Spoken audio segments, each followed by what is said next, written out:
యేసుక్రీస్తు నామంలో మీకు మంచి జరుగును గాక.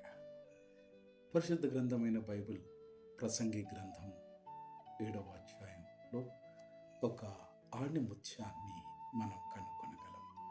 మానవునికి ఉన్నటువంటి అనేకమైనటువంటి భావోద్వేగాలలో కోపం కూడా ఒకటి. దేవదేవుడు సెలవిచ్చినటువంటి మాట, ఆతురపడి కోపపడవద్దు, బుద్ధిహీనుల అంతరింద్రియముల యందు కోపము సుఖ నివాసము చేయను. కోపాన్ని పగగా మార్చుకోవడం వలన హామాను అను వ్యక్తి ప్రాణాలను కోల్పోయినాడు.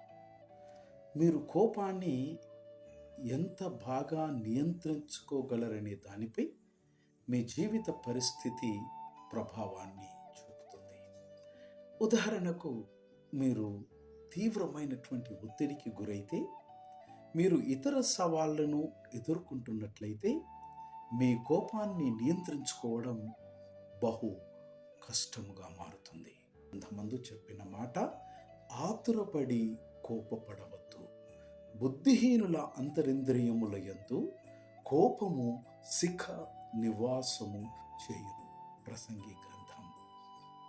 యేసు శాంతమూర్తి, దయామయుడు.